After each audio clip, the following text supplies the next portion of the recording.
Hey Ross, sauce it up.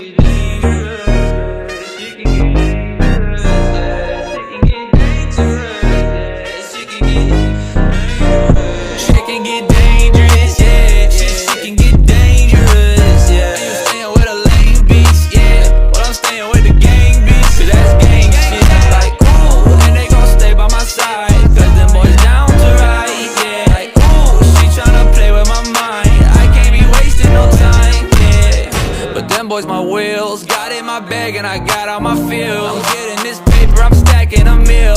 I'm with your hoe in the house on the hills, yeah. I'ma keep it real, had to sacrifice to try to get my bands up. Shorty wanna fuck with me, she see me on the camera. She say she in love with me, but really I can't stand her. She just want part of this life, 'cause she see me on the... Hey everyone, today I present to you, What If Omni Man Was in the Boys series, Part 1. Feel free to like, comment, and subscribe. The tears wouldn't stop. Why couldn't he make them stop? He was a Viltrumite, one of the most powerful beings in the universe. He survived the culling of his planet. Yet, one simple sentence from his son, broke him. Because deep down, everything Mark had said had been true. Sure, when he had first arrived on Earth, he was wholly dedicated to his planet's cause. But then he got used to being the hero, a family man. All thanks to Debbie. Oh God, what have I done? Nolan's hands found his face as he tried to wipe his eyes, the true gravity of his actions sinking in on him. He had tried to fulfill his purpose, even after he had found a life he truly enjoyed. Even after he was happy. All because of a duty to a planet that forced him to fight for his life. He had given up Debbie, Mark. Killed his friends. Scared those who once admired him, and killed many more. He couldn't deny it. He was a monster. He truly was a monster. Nolan grit his teeth as his hands came up to his face, sobbing. Holly, Alana, Aquarius, Martian man, immortal. Oh God. Joseph. He could never get the image of what he did to Joseph out of his head. And then the one that truly haunted him. Mark. Beaten, bloody, broken, crying. Because Nolan himself had beaten him to near death. For a planet that has hurt enough civilizations. Nolan Grayson. The voice pulled him out of his thoughts. He pulled his teary face from his hands. He had never heard that voice before. It sounded so calm, but it had an echo to it that was told him that it wasn't normal. The fact that it knew his name, even in deep space, definitely didn't help. Who's there? He turned around, and spotted a form, one with which he had encountered once before. It looked as if it were a ghost, its skin a piercing sky blue, covered in a purple cloak, with watches on sashes wrapped around his chest. In its hand, a staff with a clock on it. He knew exactly who he was looking at. You recognized from our encounter before. After your genocide of the Flaxen homeworld. Nolan had encountered this being on his way home from the Flaxen homeworld. It had warned him that if he had kept on his current path, he would find only misery. Clockwork. The newly named Clockwork smiled, as his form seemed to blur and shift to that of a small child, though the voice remained its deep normal tone. I did try to warn you. Nolan's fist clenched. Are you here to rub salt on the wound? Clockwork smiled as his form shifted to that of an old man. No. Instead, I'm here to offer you a chance to redeem yourself. Nolan looked at Clockwork, sniffling. How do you plan to do that? Clockwork smiled, and then waved his staff. Nolan felt the familiar sensation of teleportation, and looked around, realizing that he was not in space anymore. Where? My domain. Where I can keep watch of all timelines. Every timeline, of every universe, in every multiverse. Nolan glanced around, looking through some of the portals. A few things caught his eye. A man dressed in red and blue, looking similar to him. A giant red and blue robot, who seemed to shift its form into that of a semi-truck.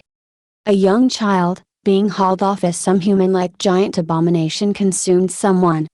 A young brunette in a blue tube top, running from some abomination wielding a rocket launcher. A puppet, with red swirls on its cheeks. A red-toned man with a sharp smile, whose hair seemed to resemble fox ears, walking with an old 1930s microphone. A bald man, driving a Dodge Charger. A group of ragged people, running from what looked like corpses. A red demon with stubs for horns, and an oversized right hand. Nolan gazed around, confused. Why did you bring me here, Clockwork? Clockwork gestured to a portal in front of him. Come. Watch. Slowly, hesitant, Nolan approached. Superheroes exist in many timelines. Sometimes for different reasons, sometimes for the same reasons. Sometimes they are different from what you would expect. Nolan listened silently as he came to stand by Clockwork. He gazed into the portal, and was somewhat startled by what he saw. A group of superheroes stood together. The most prominent of them being the man dressed in an outfit reminiscent of the American flag, with blonde hair, a Boy Scout grin on his face. These heroes are the Seven. Homelander, Queen Maeve, Black Noir, 8-Train, The Deep, Translucent, and Starlight. They were created by the company known as Vought America. Nolan raised an eyebrow, his tears having mostly dried up by now. What, like an accident? Clockwork shook his head. No.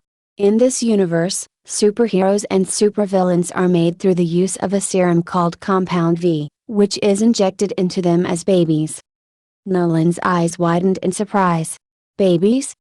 You mean to tell me that Vought injects children with this Compound V, with the intention of creating superpowers? Clockwork nodded. Unfortunately, most superheroes in this universe are treated as celebrities, making money from movies, media, merchandise, and everything is almost always managed by Vought. Nolan did not like where this was going already. Most superheroes in this world are actually the worst scum imaginable, with Vought able to sweep their crimes under the rug with bribes, blackmail, and threats. Leaving these thugs to run rampant, innocent people pay the price. Clockwork nodded. You're catching on. Nobody can really oppose these so-called supes, and with Vought backing them, very few even care to, ignorant to their crimes and more than happy to give them attention. Clockwork turned to Nolan. There is already a small group of people opposing them, and not all supers are scum. Some, like Starlight, actually do want to do good. But I had a theory, that we could inject a real hero into the equation. Me. Nolan guessed, you want me to try and bring down Vought, and bring these scumbags to justice. Clockwork smiled. Exactly. Nolan shook his head, looking at Clockwork. But why me? You've seen what I did to my Earth. Hell, you probably already knew about it years before I could even imagine doing it. Why would I be a good choice? You're right. There are better choices. Clockwork admitted. But you are not the evil being you believe you are, and there was a time, brief it was in your life, that you truly upheld and represented the beliefs of truth and justice, as Omni-Man. Clockwork floated close to Nolan, and his staff gestured to his chest. Though your home may now fear this symbol, it can be the icon for hope it once was in this new universe, where people are ignorant to the true horror of Vought superheroes. Nolan looked down at his chest, deep in thought, and raised his hands, looking at his palms. How many people had he hurt? Had he killed? How much blood stained his hands already, even before he came to Earth? Earth was his respite, his happiness. It would feel nice, to do good again. With no one fearing him. Clenching his hands with resolve, Nolan looked up at Clockwork. I'll do it. Omni-Man declared. Clockwork smiled, and touched his staff to Omni-Man's chest. Omni-Man felt a wave of energy pass through him, and he looked at Clockwork. You will be able to stay in this alternate universe with no repercussions. Some forewarning, you will be the most powerful being in this universe. Nothing will be able to stand up to your might. I shall check in on you every so often, to see how you fare in this new universe. When you are ready, step through the portal. Nodding, Nolan stepped forth, staring into the portal with determination. Turning to Clockwork, he offered his hand. Thank you, Clockwork. Clockwork smiled. Safe travels, Omni-Man. And with one final breath, Omni-Man stepped through the portal. Nolan felt weightless. a familiar sensation, whenever he was flying. However, the darkness in his sight was a little more unusual. Then he opened his eyes as his senses returned. He stood on his feet, out in an open area of grass. He was on Earth again. Another Earth. Looking into the sky, Nolan blasted off with the familiar sonic boom of his takeoff, flying at high speeds towards the nearest city he could find. He reached Manhattan in a matter of seconds. He slowed his speed, coasting through the air comfortably as he used his enhanced sight to gaze at the city. All throughout the city, merchandise and advertisements were all over the place, dedicated to the so-called heroes of this world. Nolan rolled his eyes. Pathetic. These heroes with all their power, and they use them to get rich. Already, Nolan could tell that his time here was going to be long. But it would be worth it. As he flew over the city, his enhanced hearing picked up something. The sound of a vehicle, and heavy one at that, speeding through the city, hitting almost anything in its path. Nolan grinned. Time for Omni-Man's debut. Cody could safely say that today was not going how he was expecting.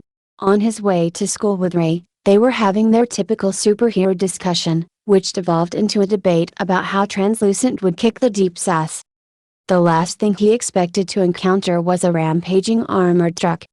He was frozen, unable to move, terror gripping both him and Ray as they watched the truck approach quickly. Then a red blur slammed down in front of them. And then there was a man with white and black hair in a red cape, sliding along the ground as he pushed against the truck, the front of said truck now dented as the man's feet dug into the pavement. The truck came to a stop a fair distance away from them, and the man stood up and turned around, looking directly at Cody and Ray. "You boys all right?" His voice was deep, but it held a calming tone to it as he asked them, a light smile on his face. He wore red gloves and red boots to match his cape, and his outfit was mostly white, with some red stripes converging in his chest, making a symbol that vaguely resembled the letter O. His face was nicely complemented by a mustache. Stuttering, Cody quickly answered, "Why yes sir." The man smiled. "Good to hear." He turned around and walked towards the driver's side of the truck, ripping the door off its hinges as he looked at the masked men inside. One of the culprits looked at the newcomer in disbelief. "Who the fuck are you? Some new hero?" The man smiled. "Yes I am. Now, I'm going to have to ask you to relinquish your weapons, and step out of the van." The driver glared at the newcomer, and instead of complying, pulled out his weapon, aiming it straight at the hero's face. "Or I could just shoot you." The newcomer rolled his eyes. "Please."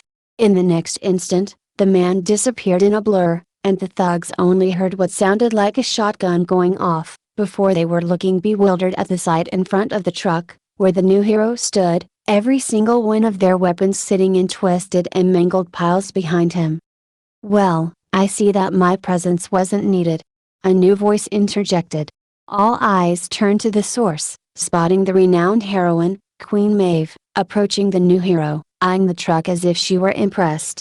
The newcomer smiled, and held his hand out towards Queen Maeve. "Nice to make your acquaintance, Queen Maeve." Maeve returned the gesture, shaking the newcomer's hand as she turned to look at him. "Pleasure's mine. Nice work of the truck. Looks a bit better than it would have if I had stopped it." The newcomer smiled. "Well, I'm just trying to make sure nobody gets killed. Speaking of." The newcomer's gaze turned back towards the truck, stern this time. "Out of the truck, boys. I won't ask again." Knowing they were beaten, especially with Queen Maeve here and no working weapons, the men silently complied, exiting the truck with their hands in the air. The newcomer nodded, before looking at Maeve. "Give me just a moment, miss." Maeve watched in surprise as the man disappeared in an instant, a red blur passing around all of the men, before they were sitting, maskless, with rope restraining their hands behind their backs. "There we go," the newcomer said as he reappeared. "Well, that was quite the display." A familiar voice to all interjected. Everyone looked up to see Homelander, slowly landing on the ground, a smile on his face. "And who do I have the pleasure of seeing in action?" The newcomer smiled as he reached out his hand. "Just a man trying to help. Though, you can call me Omni-Man." Homelander smiled as he took the man's hand. "It's nice to meet you, Omni-Man. As you can tell, I'm the Homelander." Omni-Man nodded. "Pleasure to meet you." He turned his attention away from the star-spangled hero and looked back to the two boys from earlier. "You two sure you're all right?" They both nodded vigorously. "We are, Omni-Man sir," Ray said, a smile on his face. Cody fished his phone out of his coat as he approached. "Is it alright if we get a picture?" Both Homelander and Maeve nodded, more than happy to give a picture, though Omni-Man politely declined. "I'm afraid I can't, boys." Both of them looked disappointed, and Homelander looked at Omni-Man with a raised eyebrow. "Why can't they take a picture with you?" Omni-Man began levitating as he looked at Homelander, smiling. "I'm afraid there's more to do than just this, my friend." He looked at the two boys. "At the moment, I hear a bank alarm going off a few states over, so I'm going to leave you in the very capable hands of Homelander and Queen Maeve." With a nod, he glanced at Maeve. "Ma'am." He then turned to Homelander. "Sir." With those words, he blasted off, a sonic boom echoing through the sky as he flew at supersonic speed. Homelander and Maeve looked at each other, confused, and then Homelander shrugged, before looking at the two boys with a kind smile. "So, who wants a picture?" 2 seconds was all it took to see the deception, the lies, the deceit. Though he would most likely deny it, Nolan could see the signs of frustration on Homelander's face at the fact that he wasn't there to stop the armored truck, having his thunder stolen by some newcomer. Homelander was angry about Omni-Man's existence. "Good. Let's keep it that way. Now to get to that bank." Over the course of the next few hours, Nolan patrolled the country, checking to make sure everything was okay. It was hard for him to believe how quickly he was falling back into his old habits after the events that had occurred the past few weeks. It almost felt like that first time he debuted back home. Though this time, the heroes seemed to hate his presence immediately, and he was almost positive that he wasn't going to fall for either of those two boys like he had Debbie. "Debbie. She heard every word I said thanks to Cecil. God, why did I say that? I'm so sorry, Debbie. You're so much more than a pet." With a sigh, Omni-Man landed in an alley, walking out of it as he gazed at his new attire. A white t-shirt, some blue jeans, and a pair of sneakers. He had admittedly stolen them during his patrol, having hidden them on Mars. When he decided that it was time to begin a civilian life, as he had back home, he had immediately taken a pair of clothes and hidden them. Now, he left his hero uniform back on Mars, as he stood in his new civilian clothes, walking along the sidewalk. "First things first, I need a job." Clockwork sent him here with nothing but the clothes on his back, hence why he stole some instead of buying some, and he didn't get the chance to properly prepare for this little excursion. He would need a job before he could get anything else. He could take up writing again. Back home, Nolan Grayson was a very successful author. But whenever he tried to think of something, all he could think of was the horror he had caused. He needed a job to distract him. He glanced around as he walked, thoughtful about how to do this. Let's see. Handyman? No. Fast food? No, I've seen what Mark dealt with, no thanks. Then one caught his attention. Security guard needed. Required to work a flexible shift. Pay, $16 an hour. Open to discussion. Nolan nodded as he looked at the ad. It was for a movie theater, a few blocks down the road if he was correct. Well, I get to help still. Let's try it. As he began walking, he stopped as he noticed a crowd gathered in front of a TV store display. Curious, he approached, and smiled when he saw what they were looking at. It had only been a few hours, but the news was going nuts with his debut. Having debuted in New York only hours earlier, this new superhero, going by the name Omni-Man, is making waves, stopping crime after crime over the course of only a few short hours. From bank heists, to simply robberies and even muggings, Omni-Man is quickly gaining ground as the world wonders, who is this new superhero? Nolan chuckled as he listened to some of the opinions of the crowd. A new superhero? He reminds me of Homelander. Is he just as fast? Maybe he's just as strong. Nolan smiled as he listened to them talk in wonder. Even despite soups being a regular thing here, his debut still made many people wonder. With a smile, he began walking towards the movie theater, one thought in mind. Maybe I can make a new life here. Who the fuck is this? Madeline Stillwell was not happy. No, that was an understatement. She was furious. As Vaught's senior vice president of hero management, not only was it her job to manage the Seven, the world's premier superhero team, but it was her job to know everything she could about every public superhero. When she had sent Homelander and Maeve to stop that speeding truck, she was angered to find out that some newcomer had stopped it before they could, and she had to calm Homelander's temper at being shown up by the so-called white and red ripoff. Then a multitude of reports started flooding in about this Omni-Man. So she had sent Ashley to find out everything they knew about this new soup. Only to discover absolutely nothing. Vought kept updated records of every baby ever injected with Compound V, but this Omni-Man turned up nothing. He was a ghost. They didn't even know his real name. And that irked her. So, in one of the few instances of acting on instinct, she pushed the doors to CEO Stan Edgar's office open. "Why the hell don't we have files on this Omni-Man?" she asked, glaring at the CEO as she marched up to his desk. Edgar barely reacted as he cupped his fingers together. "Excuse me?" Madeline slammed her hands on his desk in frustration. "Ashley just dug through our records. We have absolutely no record of any soup going by the name of Omni-Man. We don't even know his real name. He's a ghost. So track him." Edgar brushed off, unconcerned about the situation. "Except he's not chipped." That caught Edgar's attention. "What do you mean?" His eyes narrowed as he leaned forward. "I had Annika run a scan, see what name popped up where this Omni-Man has popped up." "And?" Edgar asked, raising an eyebrow, urging her to continue. "Nothing.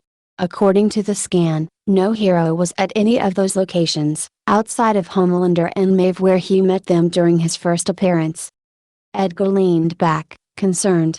"So we have Soup, train with his powers, playing hero." "That's not even the scariest part," Madeline admitted. "Oh?" The math indicated that his speed reached in excess of 60,000 miles an hour.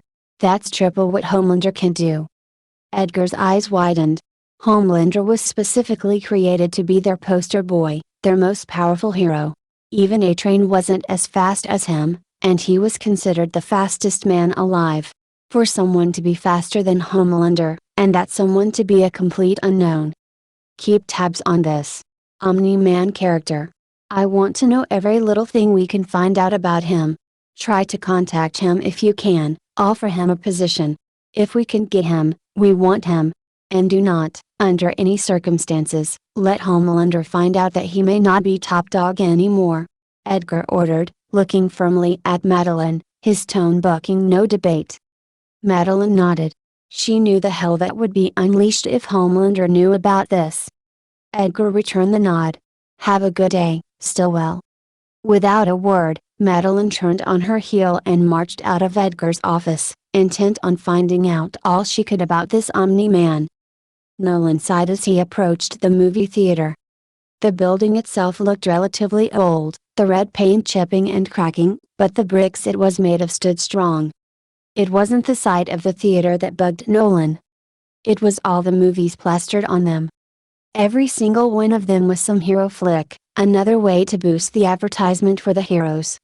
The Deep, Rising Tide, Translucent, Invisible Force, Dawn of the Seven. Seriously, who came up with these names? Nolan scoffed. Sure, some fictional comics had been made about him back home, but those were with his permission, and he barely spared a glance. He didn't make money from them, and he never really wanted to. But these heroes were making as much money off their popularity as they could. "Pathetic," Nolan remarked, rolling his eyes. Shaking his head to clear his thoughts, he put on his best show face and walked into the movie theater. "Hi, how can I help you?" A young woman's voice caught his attention at the counter, and he approached, pulling out the ad he had seen for the security position. She looked at him with a smile, and she was bouncing, almost as if she were excited. The woman had blonde hair, and honey-colored eyes that seemed to stick out to him. Smiling, he laid the ad on the counter. "I'm here for the security job?" The woman looked at the ad in surprise. "We put that out months ago." Nolan looked at her, a little disappointed. "Does that mean you already have someone?" The woman shook her head. "No, it's just that I didn't think anyone was going to accept the job." Nolan chuckled. "At $16 an hour? I'm surprised it hasn't been taken already." The woman giggled. "Well, as popular as this place is, we are in a pretty bad area. The only reason a theater needs a security guard is if crime is really bad." Nolan smiled at the woman's remark. "Well, I'd like to think I'm pretty qualified for the job. Maybe I can fix that?" The woman smiled, nodded. "Maybe. Let me go tell my manager that you're here real quick." Nolan nodded. "Take your time, ma'am." Sam could barely keep the blush off her face as she walked back to her manager's office. "That's who's applying for the job after so long? He's hot." She could barely keep from embarrassing herself in front of the man, and oh god, she was probably gonna work with him. The man was tall, especially compared to her. He had to stand 1.5 feet above her. She was only 5 feet 2 inches, and he was built beautifully.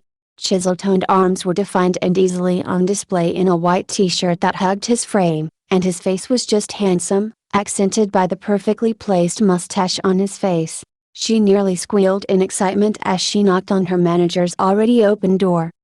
"Mr. Smythe?" she called, catching the attention of a man in his early 30s, slightly overweight as he worked at his computer. "Yes? What can I do for you, Sam?" Sam smiled at him. Unlike most managers these days, Evan Smythe was actually very kind and understanding, and rarely ever raised his voice or got mad. It was like he didn't even know what anger was. "There's a man who just walked in with one of our old security ads. Says he's here for a job," she explained. Evan's eyes widened in surprise. "Really? We put that out months ago." Sam smiled, bouncing up and down in joy. "I know, that's what I said. He said he's surprised no one's taken it already." Evan smiled. "Well, send him in then," he said, putting away some files. Sam nodded, grinning, and quickly made her way back to the front counter, more than happy to see this newcomer again. She saw him standing patiently at the counter, and called out, "Hey." The man smiled at her, giving her butterflies in her stomach. "Hi. My manager is waiting on you. Just down that hall," she said with a smile, pointing towards Evan's office. "Door on the end." The man nodded. "Thank you, miss. I hope to be working with you more frequently in the future." Sam nodded, grinning excitedly. "Same." The man smiled, and walked down the hall.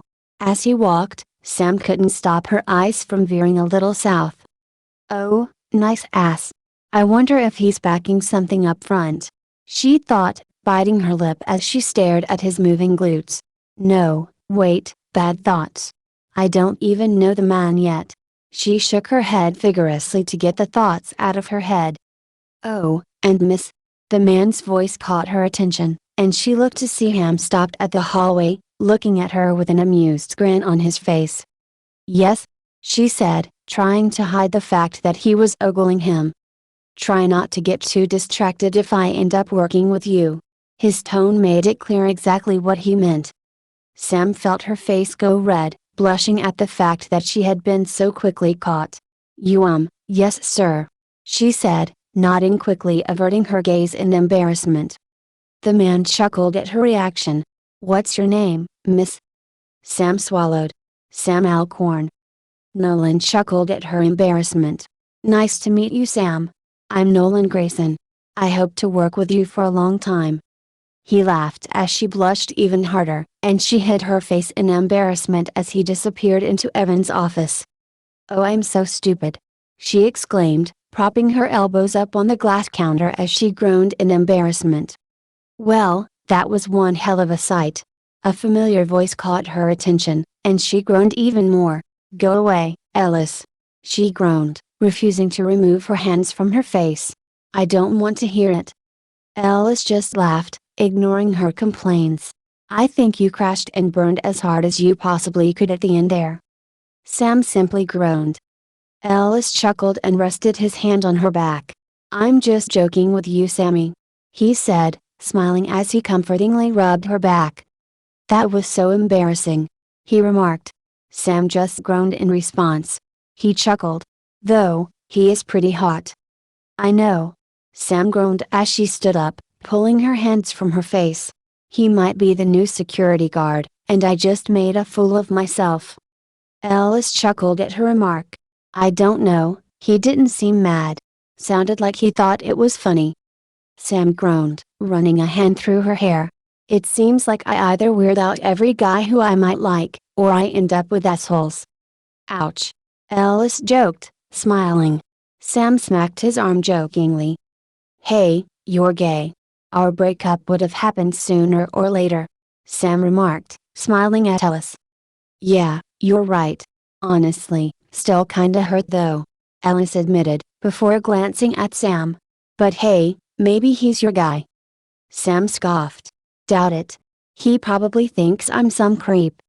That's an interesting girl you got out there, Nolan remarked as he shut the door, looking at the slightly overweight man sitting at the desk. The man smiled. Sam? Yes, she's a bundle of joy and energy if I've ever seen one. He joked as he stood to his feet. Evan Smythe, owner of this beautiful place we call Kirkman Theater. Nolan smiled as he shook the man's hand. Nice to meet you. I'm Nolan Grayson. I'm interested in your security job, if it's still available. Oh, it is. Evan nodded as he retook his seat. It's hard to find someone willing to take a security job in New York, he admitted, before looking up at Nolan. Please, take seat, let's get started, he offered, gesturing to one of the empty chairs behind Nolan. Nolan smiled and sat down. Thank you. So, first things first. Full name? Nolan Robert Grayson. Age? 35. Height? 6'2". Alright, so tell me about yourself, Evan said, looking at Nolan. So I've been relatively sheltered my whole life. I was born in a small community in Arizona who pretty much renounced modern civilization. Nolan started, carefully crafting a cover story as to why, officially, he doesn't exist. My birth wasn't even recorded by the US government because of it. Technically, if I got this job, I won't exist until today. Evan was surprised at the admission. Really? Can I ask why you decided to leave your home? Nolan felt shame well up as he spoke again. My people are a pretty violent bunch, and they live by the survival of the fittest mindset. Honestly, I'm lucky to be alive. Evan was definitely surprised by the admission. Oh. He turned back to the computer. So you have no ID? No social security number? Nothing? No. Evan thought for a moment. Tell you what, I'll go ahead and give you the job, off the books. We need the security terribly anyway, and we get enough business that we can still afford the $16 an hour. Nolan nodded. I appreciate it, Mr. Smythe. Please, call me Evan. Evan smiled, before taking a serious tone. I do ask in return though that you go and notify the government of your presence. I do not like to commit illegal acts, and your off-the-books hiring is a federal crime. I understand, Nolan said with a nod. Just get that done as fast as you can. I know you need money for it, but I would like to hire you officially as soon as possible, Evan said. Nolan nodded, smiling. Thank you, Evan. Evan nodded, and then stood up. Well, when's the soonest you can start? The soonest you can let me, Nolan responded as he stood up. Evan thought for a moment as he moved around his desk. Does tomorrow work? That's perfect. Evan smiled. Well, alright then. He patted Nolan's back as he opened the door. Let's go introduce you to your coworkers. Well, to Alice anyway. Nolan followed him out, following him to the front counter, where the girl from earlier, Sam, was now joined by a young man of similar height to her, with brown hair and blue eyes. Ellis, Sam, "Meet our new security guard, Nolan Grayson," Evan said, catching their attention as he gestured to Nolan. Nolan smiled when he saw Sam beginning to blush, and he decided to have fun. "I'm familiar with the girl." She decided to the my behind was a rather nice view. Her face turned tomato red and she covered it with her hands, groaning in embarrassment. "Oh my God." Evan just shook his head, smiling, while Ellis laughed at her reaction. "Sounds about right," Ellis remarked, poking fun at Sam's expense. Anytime a beefy man with a nice face walks in, she turns to jelly. He looked at Nolan and approached him, offering his hand. "Ellis Winters." "Nice to meet you, Ellis." Nolan smiled as he shook Ellis' hand. He glanced over at Sam, and chuckled as he approached her. "It's nice to meet you properly, Sam." Sam mumbled something, slowly shaking his hand as she continued to avert her gaze, still embarrassed. "Nice to meet you too." Nolan chuckled at her mumbling. "I'm sorry for embarrassing you, I was just joking with you." Sam looked up at him as she removed her hands from her face, still red from some embarrassment. "'Sukay." Nolan smiled as Evan and Ellis laughed at the display. "Well, Nolan, I'll see you back here tomorrow. Try to be here around 9 a.m., that work?" Evan asked Nolan, who nodded. "Yeah, that works." Nolan responded with a smile as he left from behind the counter, before walking up to Evan, offering his hand. "Thanks again, Evan." Evan smiled. "I'm glad to help," he responded as he shook Nolan's hand. "I'll be glad to see you back here tomorrow. Would you like a tour of the place before you go?" Nolan chuckled, but accepted. "Sure." Evan smiled, and then turned to his two other employees. "So, which of you two wants to give our friend here a tour?" Ellis glanced at Sam, smirking. "Well, I've still got to mop up the lobby, so I'll leave it to our good girl here," remarked, laughing at Sam's glare, while she mouthed "I hate you." Evan nodded, seeing what Ellis was planning, and grinned. "Why yes, that sounds like a good idea." He glanced at Sam as he left for his office. "Try not to ogle him during the tour though, Sam." He laughed at Sam's groan of embarrassment, before retreating to his office while Ellis disappeared to the janitor's closet, leaving Nolan and Sam alone in the theater. Nolan looked at Sam, with a smile, gesturing grandly towards the path that led further into the theater. "Shall we?" Sam sighed and tucked some of her hair behind her ear, smiling at Nolan. "Well, follow me." "With pleasure," Nolan remarked, smiling as Sam led him further into the theater. Billy Butcher could safely say that his day was not going at all as he was expecting. It went exactly as planned at first. Meet Huey, show him a train being a right cunt, and then convince him to help him against Vought. What he didn't expect, was a new soup that seemed to be another version of Homelander to pop up. One Homelander was bad enough, he was not anywhere near happy at the possibility of dealing with another one. Lucky for him, he had happened to spot the cunt landing in a nearby alleyway. Thanks to all the media coverage of him in the past couple of hours, Billy had a fairly good idea of what he looked like. Tall, muscular, thick mustache and hair that looked like somebody took a shit on a snow cone. If he hadn't seen him floating down, he probably wouldn't have known it was him, the way he was acting. Rather than flying or using his abilities out in the open, flaunting them like most soups would, this Omni-Man cunt was walking on the street like he was a normal person, keeping his powers completely hidden as he walked along the sidewalk. "Now, what's this cunt up to?" Billy asked himself, quietly, hoping and praying that he wasn't making it obvious, though, with the kind of power he held, this guy probably would have flattened him already if he had caught on. He trailed him all the way to the movie theater, Kirkman Theater, and then watched him enter. He sat outside, waiting for him to come out. Assuming that he didn't kill everyone inside and destroy the place, that is. He sat on a bench, adjacent to the theater, across the street, and spied, thinking about his next move as he waited. Was this fellow Vaught's next big hero? Were they replacing Homelander?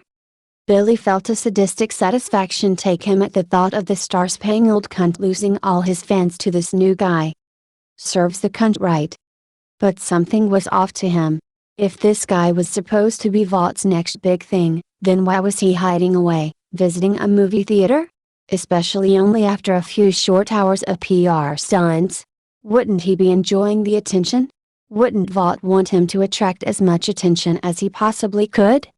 You could say Billy was overthinking this. You would be right. He would admit it too. But with Vaught, it's never this simple. Why's the cunt hiding away?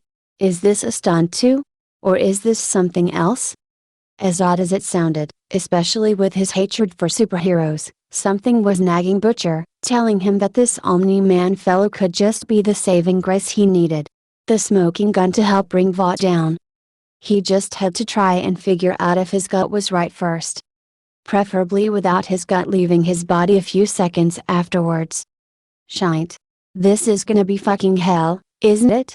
He mumbled as he sat, patiently waiting for the soup to leave the theater. His patience eventually paid off. After a few hours. He would never admit this, but he was actually giddy at the sight of the soup leaving, and he was somewhat relieved to see that the cunt hadn't torn down the theater or killed anybody. Though he wasn't expecting the girl. He watched this Omni-Man fellow step out of the theater, a blonde little woman following him. They both seemed to have smiles on their faces. He looked away, careful not to stare and attract attention, and listened. "It'll be good to have you with us, Nolan," spoke the woman. Nolan? Was that the wanker's real name? "I'm glad to be working with you. Thanks for the tour, Sam." Nolan thanked, and Billy noted his gratitude sounded genuine. The woman beamed. "No problem. I'm glad to make up for my earlier. Ahem. Goof up." The woman, Sam, sounded a little sheepish as she spoke. What did she do? Billy wondered. Nolan chuckled. "It's fine. You're not the first person I've had ogling my muscles, and you definitely weren't the last either. At least you weren't trying to be blatantly rude." Billy had to hold back from laughing at that. So, he caught her staring at his pecs? "Besides, my butt before my arms are pecs? That's a first." At that one, Billy had to stifle a laugh. Oh, that was a funny thought. Sam sounded embarrassed as she spoke again. Yeah. Sorry." Nolan laughed. "You're fine. I really did enjoy the tour. Thank you, really." The woman beamed, smiling widely at Nolan, her face light up with joy. "No problem. If you need me to be a tour guide again, just let me know." Nolan chuckled. "I'll remember that. I'll see you tomorrow, Sam," he said, waving at her as he turned and began walking down the sidewalk. Sam smiled, waving enthusiastically. "Talk to you later, Nolan," she called after him, before re-entering the theater. And now it was time for Billy to make his move. Standing up, he approached the soup, who was walking down the sidewalk. Since he was still just walking, Billy was quick to catch up, calling out to him. "Oi, Nolan." At the man's voice, Nolan turned around, surprised and confused. Billy swore he could see some concern in his face right now. "Yes? Do I know you?" Billy smirked. "Nah. I only know that name from your talk with the little blonde broad just a second ago," he admitted, looking Nolan dead in the eye. The man's eyes narrowed. "You were listening to that?" Billy grinned. "Oh yeah. I've been waiting for you to walk out of that theater for the past 3 hours, you cunt." He pulled out his wallet, flashing his CIA badge. It was fake as fuck and would fail a background check faster than that cunt train could move. But it looked real. That was the important part. Nolan looked at it, confused, and raised an eyebrow. "What do you want with me?" Butcher grinned as he put away his badge. "Well, you see, you resemble this new hero that everyone's making a fuss about, this Omni-Man wanker." Billy felt great satisfaction when he noticed the man tense up. Huh. Odd coincidence. He tried to shrug off. Billy grinned. "Really? I could have sworn I saw you land in an alley in those very same clothes a couple hours ago." Nolan's face took on a stunned expression, and Billy knew he had his attention. "How about we talk somewhere private?" Nolan proposed, glancing around as if checking for people. Billy grinned. "Now why would I do that, when you just might kill me?" Nolan simply glared at Billy. Billy realized a few seconds later that he may have jumped the gun, when he was hanging from the soup script by his foot above the clouds. Looking down at the ground from high up, he craned his neck and glanced at Nolan's face, which was stern. "I wasn't asking."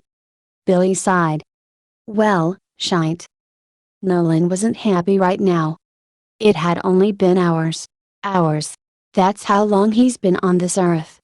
And already, not only did someone know that Nolan was Omni-Man, but he definitely did not seem like the friendly type. The man, dressed in mostly black, a trench coat which now dropped above his head due to being held by his foot, a black scruffy beard and piercing eyes. Nolan was not intimidated. "So, you know that I'm Omni-Man?" he asked, glaring down at this man, who scoffed. "No, I think you're that cunt Homelander," he remarked with a roll of his eyes. "You broke out on the tally pretty fast, mate. It definitely doesn't help that you didn't wear a fucking mask." Nolan chuckled. "In my home, I didn't wear a mask either when I was doing this. And nobody ever figured it out," he said, growing stern. "So what's the reason you told me, if you saw me and knew who I was?" The newcomer scoffed, and glared at Nolan, not an ounce of fear in his eyes despite his position. "You cunts are all the same. You think that because you're soup freaks, you're better than everyone else," he growled, his eyes narrowing darkly. "But you're all just a bunch of fucking monsters, never caring who is killed or hurt to get what you want." Nolan could safely say that he wasn't expecting a response like that. This man showed no fear, simply glaring at Nolan, gritting his teeth. Despite his position, he truly wasn't afraid. And he seemed to hate superheroes. "Wait. Maybe I can work with this." Nolan looked down at the man. "You think I'm one of Vaught's jokes, don't you?" That right there, got a reaction Nolan liked. Pure and utter shock. "What the fuck do you mean by that?" the newcomer asked. "All you cunts are Vaught's little money makers. None of you actually do any good because want to, and any good you do is followed by a fuck ton of shite. Doesn't help that your origins," the man made air quotes around the word origins, "is all probably bullshit." Nolan looked at the man, raising an eyebrow. Before he was chuckling. Then the chuckling grew to laughter. Then the laughter grew louder as Nolan began boisterously laughing, legitimately amused by the man's words. The newcomer's eyes actually widened, and could feel him tense up, somewhat unsettled by the reaction. "The fuck is wrong with you, mate?" Nolan came down from his laughter, chuckling, before the newcomer grunted as Nolan switched his grip in a split second, and was now holding the man by his shirt, right side up. "Let me make something clear to you." He leaned in closer, staring dead in the newcomer's eyes. "I am not one of Vaught's petri dishes. I am not some joke, who sees popularity and fame as a tool for money." The man listened intently, his eyes narrowed. "When I put on my suit, it's because I hear or see someone in trouble. How many of these super animals save as many people as often as I do, as quickly and as efficiently as I do? Let me share a little secret with you." He leaned in closer, his grip on the man's shirt tightening. "I'm not from this universe. I come from one where superheroes and supervillains get their powers for real, not as test tube babies. My power doesn't come from some drug." "Then where does it come from, mate? Are feeding some bullshit about you being an alien?" "Yes." The man's eyes widened at the blunt response. "I am not just recalling a script. I was born on the planet Viltrum. I can move fast enough to ignite the atmosphere, and what your Homelander can do? Only a fraction of my power." He raised the man up, glaring. The man glared back, unsettled, but still unintimidated. "You really believe all that, mate? Then prove it." Nolan narrowed his eyes, but the man wasn't done.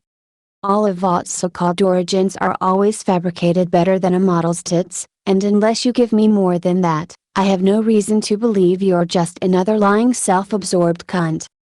The two men glared at each other, neither backing down at first, despite the clear power difference. Then Nolan sighed. "Fine."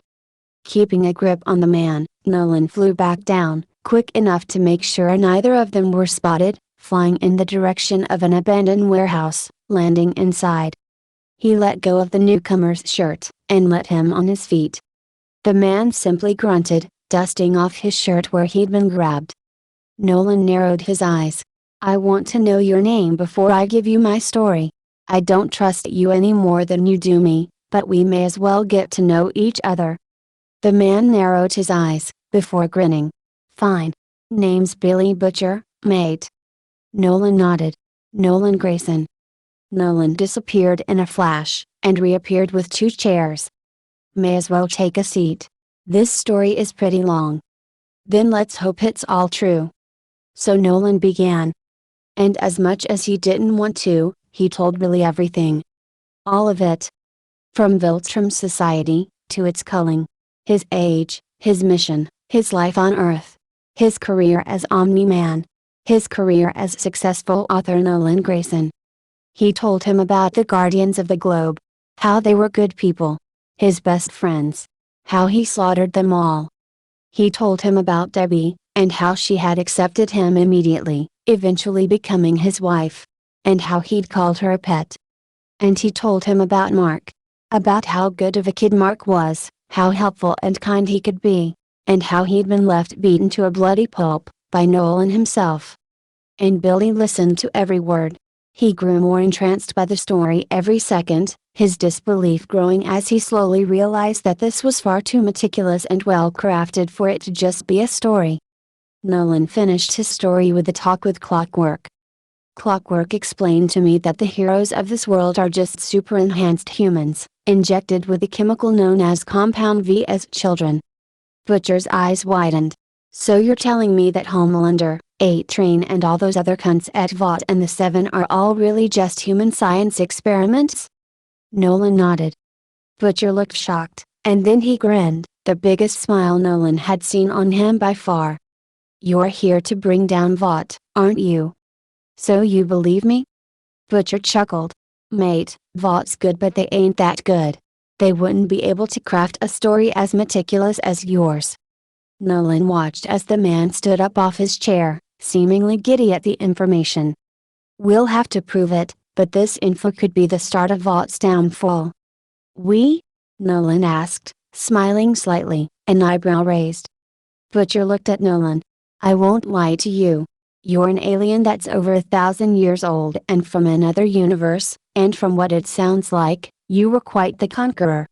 He sat back down in the chair, looking at Nolan. I don't trust you as far as I can throw you, mate, but you want to take down Vought, same as me. And considering your bloody history, the fact that I'm still breathing with all my guts on the inside is a step in the right direction. Billy looked at Nolan. I think we can help each other. He offered his hand to Nolan, who looked at it, puzzled. Nolan looked up at Billy, and narrowed his eyes. One condition. Billy rolled his eyes. Yeah, don't tell anybody you're Omni-Man, mate, I know. No. Nolan shook his head. I want to know your story. At that, Butcher's eyes widened. And what makes you think I want you to know? Nolan looked at Billy, unflinching in his gaze. You don't. But you know my story. I want to know yours if we work together. Nolan stood up, standing a few inches taller than Billy. I don't trust you either, but our stories are a sign that we're on neutral ground, regardless of our distrust in each other. Billy looked at Nolan, his eyes narrowed. Basically, a sign that we can trust each other on taking down Vought. But nothing else. Nolan nodded. Exactly. Billy looked at Nolan for a moment. Then sighed. All right, mate, I'll indulge you. And another story was told. This time, Nolan was the listener. And after hearing the story, Nolan could understand full well Billy's vendetta against Vought. It was maybe even justified. Butcher's wife, Becca, had been raped by Homelander, and had gone missing not long after. Instead of being notified of what happened, Vought kept Billy in the dark, making him wait on a woman who may not be returning. When he found out, he made it his mission to take down Vought, and to kill Homelander. Can you imagine what that feels like? To know your most precious loved one was raped? And to literally be powerless to do anything at all? Butcher asked, looking up at Nolan, who shook his head with a sigh. No. I can't. That's another reason I told you, really. Huh? Butcher smirked. Wanted to see how similar you are to Homelander, outside of your powers. Nolan balked. You thought I was a what the fuck? Nolan actually couldn't process that idea. Him? A rapist. Even Viltrum frowns on rape. Severely. Billy laughed at his expression. Like I said, that's just one reason. Nolan looked Butcher, annoyed. And the other? Billy was quiet for a moment, before sighing. All your saves were quick, efficient, and you left before anyone could even try to interview you. Not exactly a normal supmo. So, a small part of me, deep down, hoped that you might be the smoking gun we needed against Vought. You still think that? Nolan asked with a raised eyebrow, causing Billy to chuckle. Think it? Now I fucking know it, mate. Besides, if I didn't have that feeling, I wouldn't have even walked up to you, let alone given you a chance to explain. I would have just assumed you were another piece of shit, and either blackmailed you, or tried to kill you. Nolan chuckled. Not that the last one would do any good. Billy laughed. Probably not. I'd probably have better luck beating Homelander with a pea shooter. Billy leaned forward in his seat. So, now that you know my story, is that a yes in working together? He asked, offering his hand again. Nolan looked at his hand, nodding. Deal. He said as he shook Billy's hand. Billy grinned. Well Nolan, welcome to the boys. Homelander was seething. That white and red copycat thinks he can steal my spotlight. He thought, staring at the image on the 7-globe monitor of the new superhero, Omni-Man. After he interrupted his rescue of the armored truck, Homelander had been furious. That was supposed to be his and Maeve's save. His time to shine in the spotlight. That was his attention being stolen. How dare that copycat take what was rightfully his? Omni-Man. I don't know who you are, but I will make you understand just who you're fucking with. Homelander. Homelander turned towards the entrance of the 7 conference room, where Madeline Stillwell was currently approaching, face set in a serious scowl. Yes, Madeline? He asked, turning to her with a frustrated look on his face. What can you tell me about this Omni-Man, from what you encountered? Homelander scowled, but complied with the question. Other than the fact that he was a copycat of me? He was quick to leave and refused to take pictures or interview with the media. Why? Madeline sighed, raising a hand to her head. Because he's an unmarked soup. She revealed, to his surprise. What? I had Annika run a scan after Ashley was unable to find anything, but no heroes were ever detected anywhere near the locations that this Omni-Man popped up. Madeline explained, causing Homelander's face to warp to one of shock. You mean he's not with Vought? Madeline shook her head, feeling a headache coming on. Homelander turned and stared back at the picture, slight discomfort welling up inside him.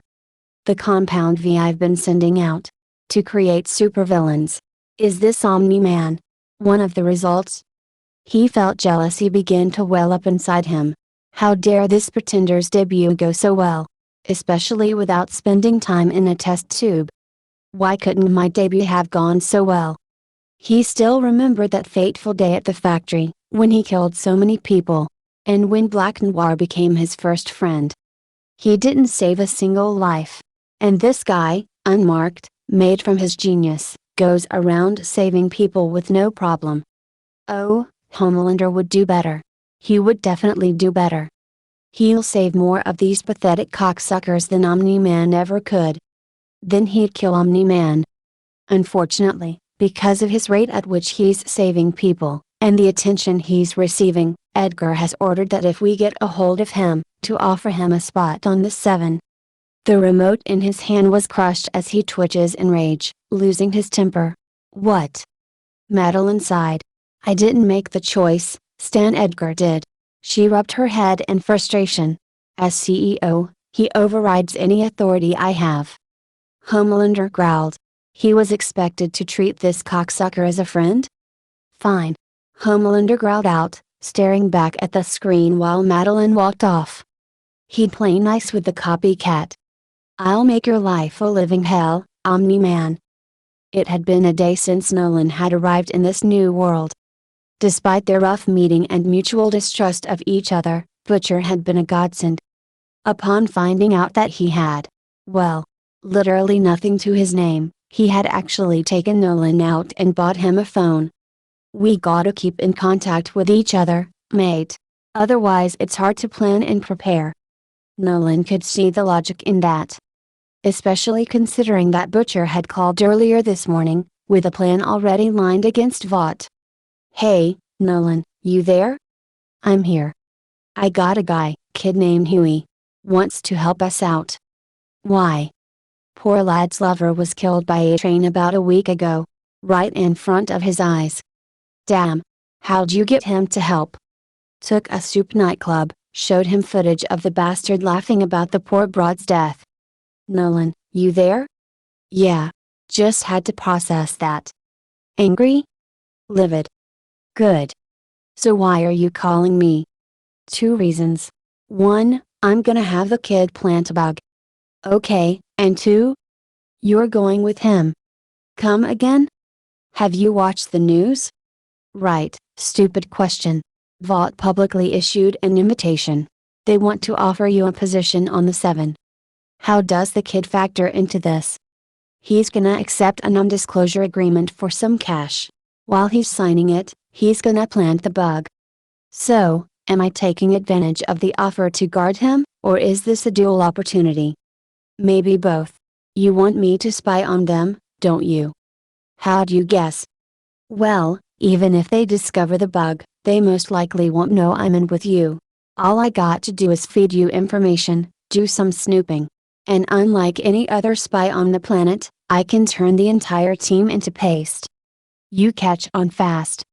1,000-year-old military conqueror." Yeah, so you in?" "Depends, what time?" "I'd say about 5 p.m. Somewhere around that time?" "I can do that. I'm off work at 4. "Work? Why do you think I was in the movie theater yesterday?" "Butcher, if you say what I think you're gonna say." "I already told you what I ain't saying it again." "Well, alright, I'm in." "Alright then. Remember that warehouse we met at yesterday?" "Yeah. Meet us there." To be quite frank, it seemed like a pretty decent plan. Though obviously, Nolan was thinking of improvements the entire time. Mostly to keep the kid, Huey, safe. He wasn't sure, but something told him that Butcher wasn't exactly the best at giving all the details. His thoughts stopped though when he approached the Kirkman Theater. 8:58. 2 minutes till the start of his first shift. Arriving a little early always helps. As Nolan walked through the door, he was greeted by the sight of Sam and Ellis arguing, while Evan stood off to the side, a hand running through his hair. "We can't let him get away with it," Sam yelled, and now Nolan was confused. "He had a fucking gun and you wanted to chase him?" Ellis yelled back, eyes wide in disbelief. "Not even mentioning he was a full foot taller than you." "So?" Sam exclaimed, glaring at Ellis. "He forced Mr. Smythe to give him everything from the safe by holding you at gunpoint. Not only is our paycheck gone, but so is the $1,500. I'd rather the cash go than lose our lives. I'd rather stare down the barrel of that gun than to see either of you in that position." Ellis yelled back, not backing down. "Come on you two, that's enough," Evan exclaimed, only to fall on deaf ears. "Yeah, and if you get shot in the process? I don't plan to lose my best friend," Sam growled. Ellis glared back. "I'd rather lose my life than my best friend, Sam." "Well, somebody has to go after the guy. Otherwise the theater is fucked." "Guys!" Evan exclaimed, but was still ignored. "And what do you plan on doing?" Ellis yelled, gesturing wildly as he spoke. "Go jump on his back and home he doesn't pull you off and kill you?" "Well, somebody has to do something, and if you won't I guess I have to," Sam retorted. "Guys!" Evan tried once more, but they continued to bicker. Upon realizing that Evan was getting nowhere, Nolan decided to make his presence known. "Enough." Nolan's booming voice caused all three of them to jump, and silenced any bickering that may have happened as they turned to look at him, fear written all over their faces. Until they realized who it was. "Oh, thank God!" Evan breathed a sigh of relief. "Dude, you scared the hell out of us!" Ellis yelled, panting. "Nolan." Sam ran towards him, stopping right in front of him. "Are you all right?" "I'm fine," Nolan said, looking around. "Are you all right? What happened here?" he asked as he glanced over towards the counter, and he could see a small hole in the wall, his enhanced sight allowing him to see the bullet inside. "We were robbed a little bit ago, Nolan," Evan explained as he approached. "Big guy, few inches shorter than you, came in waving a gun at Ellis." "Scared the hell out of me," Ellis remarked as he approached the group. "Started threatening to shoot me, put a bullet in the wall as a warning. I hid in the back, and I heard him ranting and raving," Sam admitted. "He sounded like he was on something." Upon hearing that his new place of employment was robbed, Nolan stood up straight. "What did he look like?" "Big, blonde hair, black hoodie. Had a scar carved into his left cheek," Ellis described. "Why?" Nolan turned around. "Call the police. I'll be back." "You're not seriously going after him, are you?" Evan asked, bewildered. Nolan didn't answer as he walked back out the door. "Just call the police. I'll be back," Nolan said as the door closed behind him. Glancing around, he walked over into a nearby alley, taking a glance around to make sure he was in the clear. He was not repeating the same mistake twice, before he blasted off, reaching Mars, changing his clothes, and returning to the planet in a matter of seconds. Omni Man was back. Black hoodie, blonde hair, scar on his left cheek. There. It didn't take Omni Man long to find who he was looking for.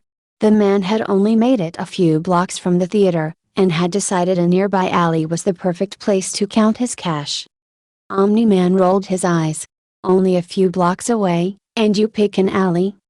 He lowered slowly into the alley, making sure to angle himself so that the sun shined directly on him, cascading his shadow over the crook. The man jumped up quickly, turning to face Omni Man, his gun drawn. "Who are you?" he asked. Omni Man rolled his eyes. "I'm gonna have to ask you to return the cash, sir." The man, his eyes widened, was clearly on something. "No way, man. I need it for my fix." Omni Man sighed. "Another junkie. Great. As if there weren't enough yesterday." Realizing there was no talking this out, Omni Man was quick to act, speeding around the man and the cash faster than the crook could react. In a split second, the cash was all back in the handbag the crook had used, and the crook himself had been hogtied by some unused rope that Omni Man had repossessed. With a sigh, he slung the handbag onto his shoulder, and grabbed the crook by the rope, holding him as if he were a suitcase. "Hey, put me down, man," the crook demanded, struggling against the rope, which was expertly tied by Omni Man. "Yeah, in a minute," Omni Man responded, rolling his eyes. Considering it was only 2 blocks away, Omni Man was able to return to the movie theater in less than a minute, landing on the ground and leaving the crook outside the doors. "Now, wait here while I return what you stole," Omni Man said, not even looking at the man. "Screw you, man," the crook called, though Omni Man ignored him. Omni Man walked through the doors, handbag in his hand. The sight inside was again, not what he was expecting. Sam was pacing back and forth, her hands in her hair, looking close to panic. "Oh God, he's gonna get shot, he's gonna get shot," she muttered, while Alice and Evan both seemed to be trying to calm her down. "Don't worry, I'm sure he'll be fine. He probably won't even find him." Alice tried to assure her, but she didn't seem to be hearing it.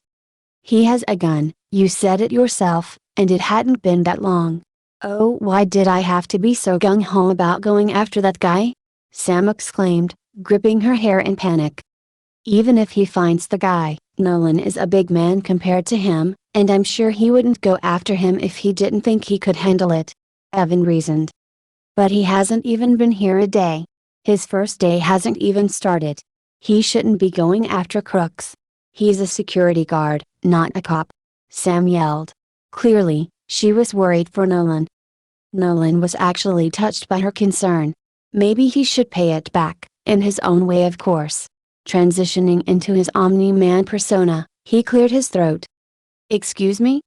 His voice carried throughout the lobby, catching all of their attention. Sam didn't even look at the outfit, zeroing in completely on his face. "Nolan!" she exclaimed, running up to him and wrapping her arms around his chest. "Are you all right?" She pulled away and glared at him. "Don't you dare pull another stunt like that. You could have been killed for crying out loud." Sam?" Alice called out. "What?" Sam snapped, glaring at her friend. "Look at his chest." Sam rolled her eyes. But she complied. And froze. She knew that symbol. It had been making rounds all over the place, from the news, to the internet, and social media. It was the symbol for that new hero. Omni-Man. And it clicked. "Why, you're that new hero?" Nolan looked at her, surprised. He wanted to deny. Honestly, he should have. "Nolan?" Evan's voice caught his attention, and he looked up at both him and Ellis, shock clear on both their faces. "Is that really you?" Nolan went quiet, struggling to find out the answer as all three of them looked at him. Then his face scrunched up in frustration as he looked down. Damn it. They looked at him, confused, as he looked back up, a look of resignation on his face. "Yeah, it's me." What?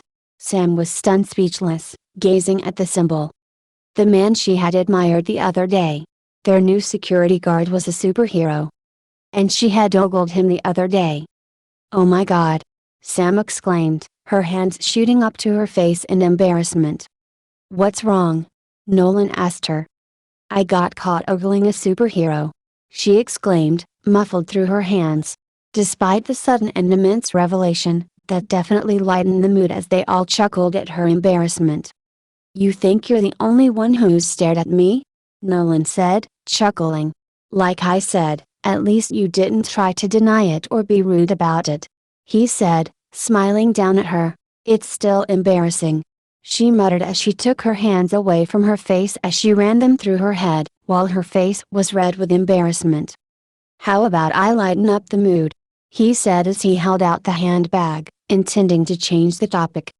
"What's that?" Evan asked as he took it from Nolan. "Well, since you figured it out, my secret, that's the cash that was stolen," Nolan admitted, to the surprise of all of them. "What? Really? How did you?" Nolan interrupted Evan. "I can move faster than Homelander. Much faster. It was a matter of looking." Evan looked down at the handbag, and chuckled. "First day on the job and you're already a pro. No wonder you're so good at this." Nolan chuckled. "Admittedly, my experience extends far prior to my public debut here." "So, the theater don't open for another 2 hours," Alice said, glancing around, before looking at Nolan. "Can you tell us your story?" Nolan looked at the three. Evan was moving to put the cash back where it belonged, but he looked interested. Alice was smiling slightly, and Sam had an excited grin on her face. "Please," she begged, bringing her hands together as she jumped up and down. "We won't tell anyone." Nolan looked at the three of them. He didn't want to lie anymore, that's exactly why he admitted it when they realized the truth. But there were some things he wasn't ready to share.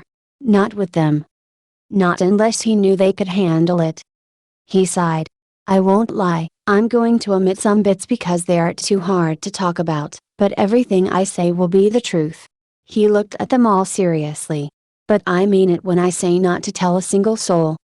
All three of them looked at each other, before nodding, their expressions firm. "Your secret's safe with us, Nolan," Evan reassured him. "It's not our secret to tell," Alice reasoned. "And besides," Sam looked up at Nolan as she spoke, "you've already done so much for us in so little time. The least we can do is this." Nolan looked at the three of them, and he couldn't help but smile. "Fine, just give me a second." Quickly, Nolan sped out of the theater, before speeding back in. "Before I do anything, I know I wasn't gone long, so did you call the police?" Ellis chuckled. Nope. The moment you were gone, this one started panicking. He said, jerking his thumb in Sam's direction. Sam glared at Ellis, her face red from embarrassment. Shut up. Nolan chuckled. That's fine, that makes things quicker. He disappeared into a blur again, moving by the counter, before flying out the door. The three waited a few seconds, before Nolan was back, wearing his civilian clothes this time. Sorry, but I didn't want to be seen in my Omni-Man outfit if somebody walks in. Sam raised an eyebrow. You don't wear a mask, Nolan. She smirked. Nolan grumbled. Didn't matter back home. He said with a roll of his eyes. Anyway, back room, now. He said, leading them back to Evan's office. Evan took a seat at his desk, while Sam and Ellis sat next to each other, as Nolan began his story, omitting certain bits, leaving them mostly with I did bad things. But he told them most of it. From his alien heritage, to his years on Earth, to a less violent version of his final moments back home, and then his meeting with Clockwork, omitting the truth about the heroes.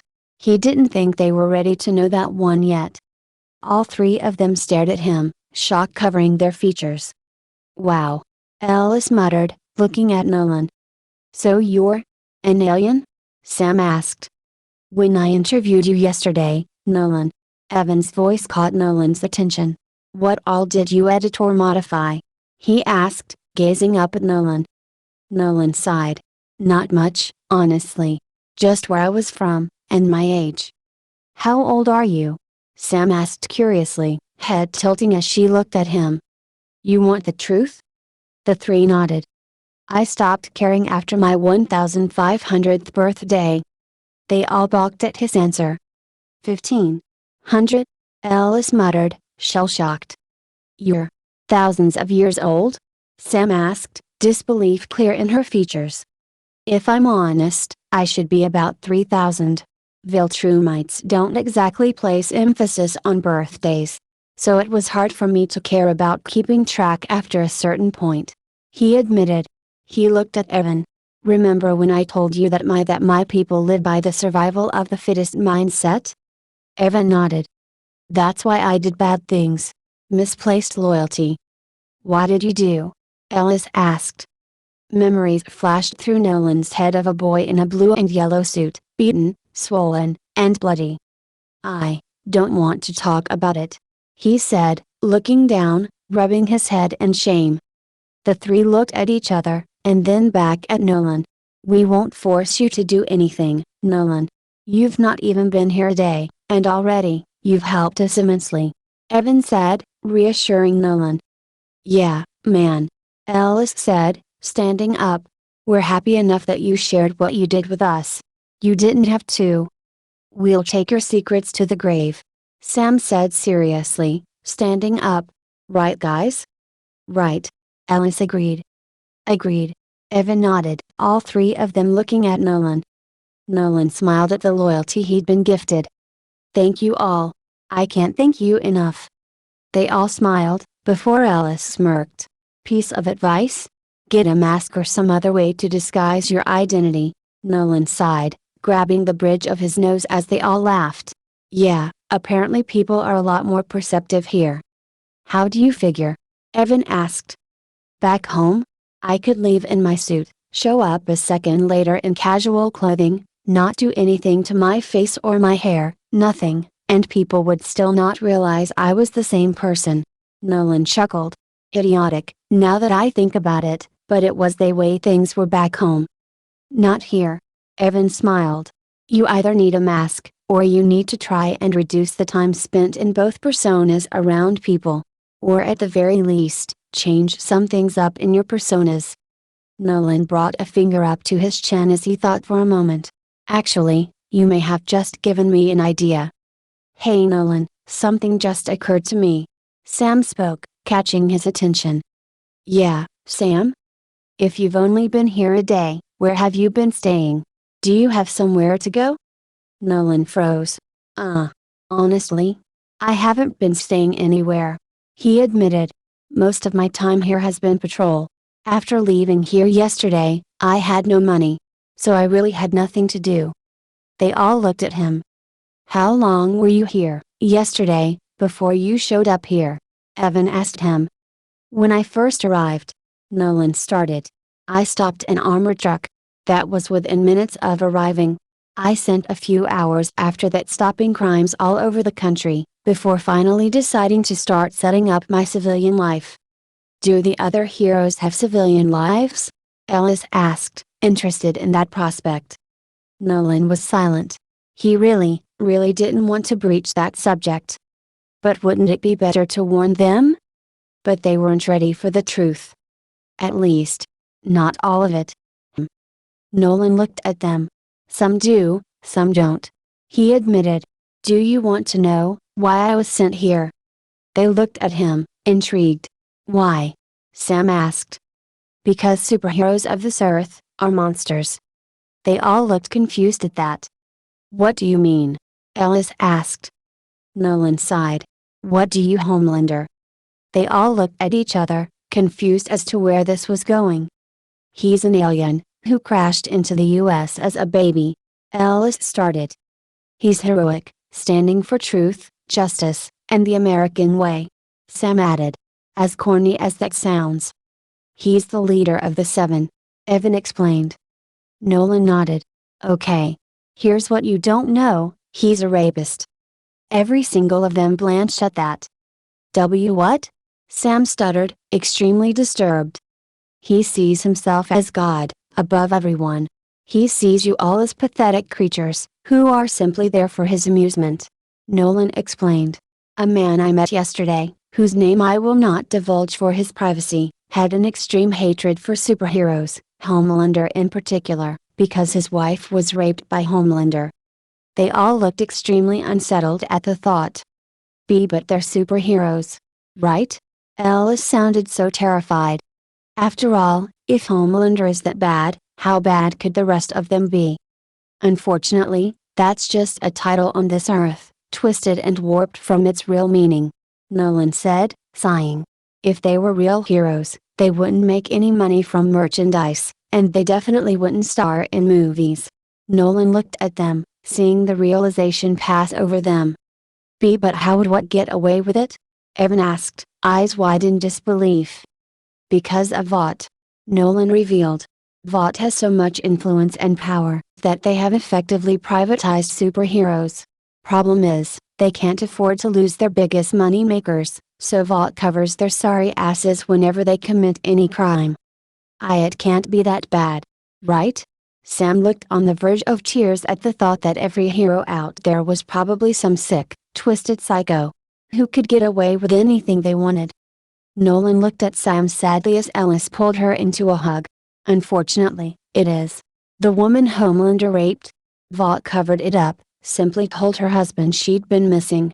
A train killed a woman a week ago, and got off scot-free. He was hesitant to reveal this last bit, but he felt it would be best. Hid my outfits on Mars. Whenever I'd fly into orbit, I'd spot the bodies of some poor frozen girls. Sam began crying as Nolan laid the facts on them, Ellis keeping his arms comfortably around her as he tried to soothe her. Meanwhile, Evan sat back in his chair, unable to comprehend that the superheroes who are supposed to protect them were scum of the earth.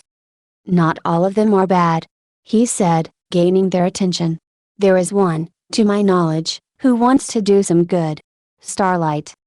The new girl in the Seven? She hasn't been corrupted. And if clockwork is to be believed, she never will be. Really? Sam asked, her spirits somewhat lifted by the news. Nolan nodded, smiling. Yes. In fact, I believe she might make a difference. So, you're here to bring down Vought? Evan asked, wanting to confirm his words. Nolan nodded. Yes. And I can assure you that nothing will happen to you as far as I'm concerned. Okay? He asked, looking at three of them. Despite the news they had just learned, the way he said it, the honest gaze he gave them, and the help that he'd given them already, they knew he could believe it. Sniffling, Sam nodded, smiling. Okay. Ellis smiled too. We believe you, man. Evan looked at Nolan. Off of more depressing topics, if you still want the job, it's yours. As far as I'm concerned, you've been on the clock since you walked in earlier, he said with a smile. Nolan nodded. Thank you. I appreciate it. He looked at all three of them. I appreciate all of you. And I mean it when I say that I hope to work with you for a long, long time. They all couldn't help the smiles that entered their faces. Nolan truly did want to help, didn't he? That's it for now. Goodbye.